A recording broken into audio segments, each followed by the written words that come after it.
Hello everyone! For today's video, manguha mig isda sa fish pond ni Papa. Kay wala may sudan, mao ni among sudanon karon. Mao ni nakatsada basta naay kaugalingong fish pond. Kay kung walay sudanon, pwede ra kayo mokuha sa fish pond. May gani kay abtik sad kaayo mudako pug isda ako ang manghod. Mao na ni iyang nakuha. Dapat ang makuha niya karon kay pulo ka buok. Para inigluto nako, lahi ang pinirito, lahi pod ang gisabaw. Kay naa may dili ganahan og sinabaw, naa poy ganahan og pinirito. Pero mas lami ipares ang pinirito sa sinabaw. Maunang pinirito og sinabaw akong lutuon. Mailan jud nga buhi pa ang isda kay gakisi-kisi pa man. Aw buhi pa jud, GL pa ni nagtan-aw. Kaingon gud siya og luuya, oy luhaga jud aning isda basta madakpa na oy. Naghawid gud kay nahadlok tan-awa ra gong naong anaw, di na may itsura. Pero kay eye bags, una nang nakuha 5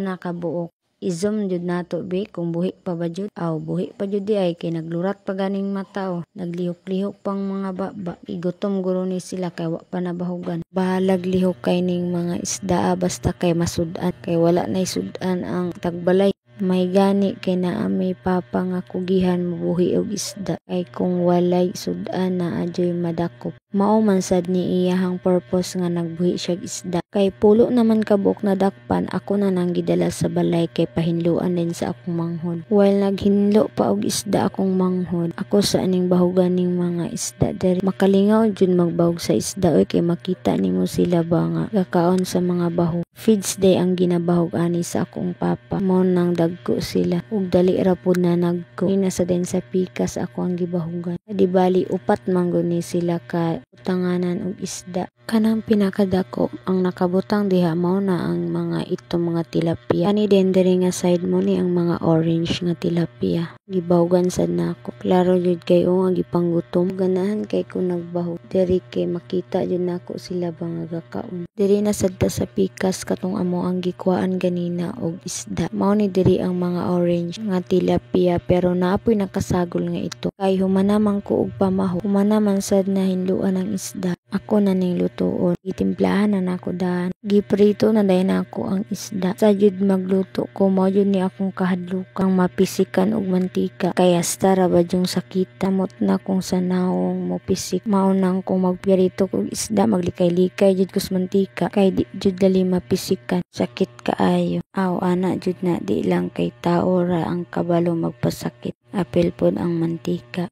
Aw unsa ba di ay taw kay humanaman kog pirito magsinabaw na sad kog isda. Mao na ni akong gisabaw nga isda. Kay naluto naman aw unsa pa man day langayan kaon na ta oy. Kay gutom na jud. Urot jud ang bahawan. Ana lang atong ganap for today's video everyone. Thank you for watching.